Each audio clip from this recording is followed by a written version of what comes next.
Assalamualaikum warahmatullahi wabarakatuh.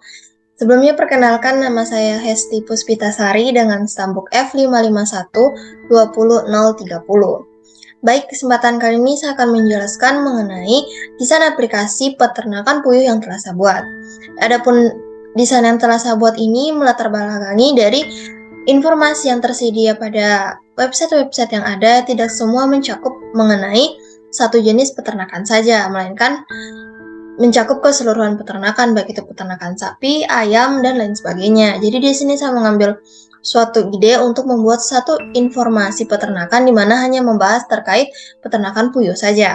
Nah, pada tampilan desain halamannya terdapat 11 desain halaman yang dimulai dari login, daftar, tampilan halaman home, dashboard, kemudian terkait dari navbar-navbar yang lainnya seperti pada bagian halaman edukasi terbagi menjadi 4 halaman lagi, dan pada 4 halaman itu terdiri dari jenis-jenis informasi lainnya terkait edukasi yang akan diberikan atau informasi yang akan diberikan pada tampilan ini.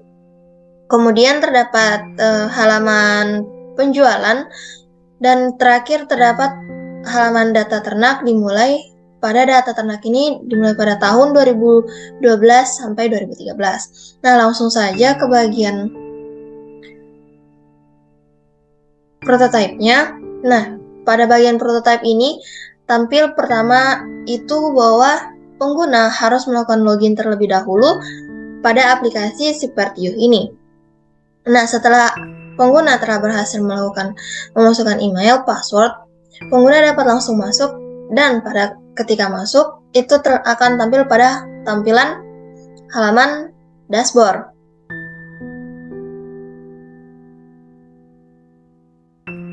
Nah, setelah tampil pada halaman dashboard ini, pengguna dapat memilih untuk melihat ke bagian data ternak, home, edukasi, penjualan.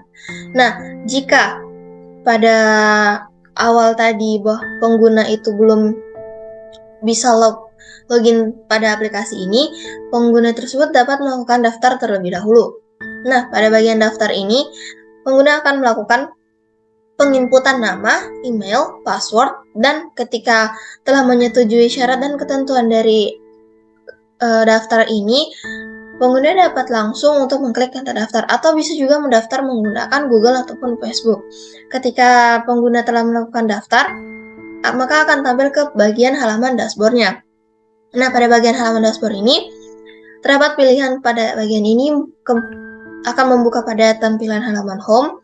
Yang kedua itu edukasi, yang ketiga ini mengenai penjualan dari peternakan puyuh itu sendiri, dan yang terakhir itu data ternak yang telah dilakukan pendataan dimulai dari tahun 2012 dan 2013, di mana pada tahun itu peternakan si Pertiuh ini memulai mendirikan peternakannya dan mulai untuk melakukan ternak puyuh. Nah, langsung saja pada bagian menu home. Pada menu home di sini terdapat sebuah keterangan terkait apa itu peternakan dan jenis burung yang digunakan, ataupun hanya informasi awal terkait burung puyuh yang digunakan.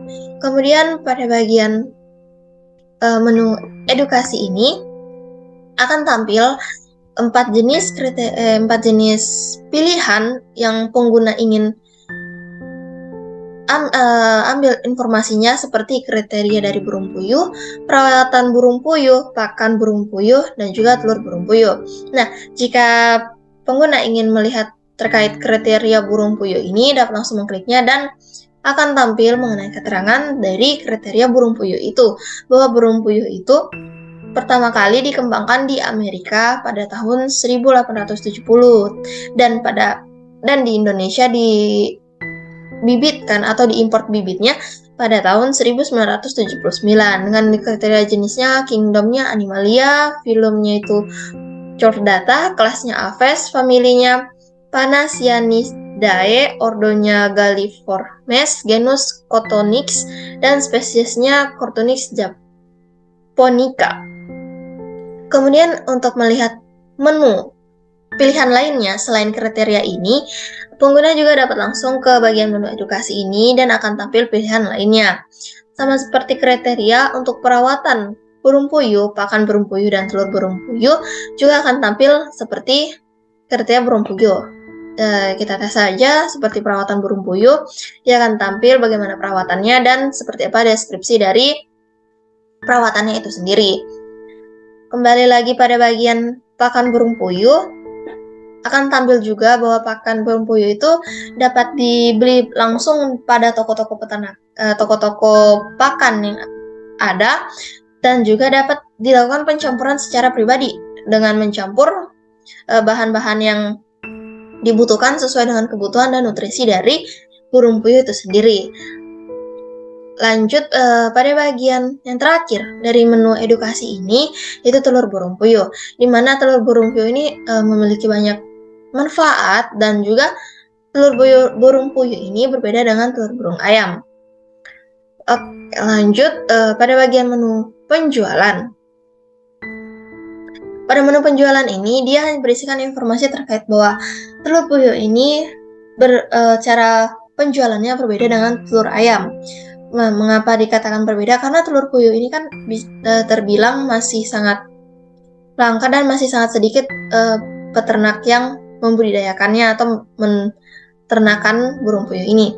Jadi berbeda seperti dengan telur ayam, jadi telur puyuh ini dominan untuk digemari atau disukai oleh anak-anak, tetapi memiliki harga yang bisa dibilang sangat tinggi di pasaran. Nah, kemudian terkait data-data dari ternak itu, pengguna dapat langsung mengkliknya data ternak.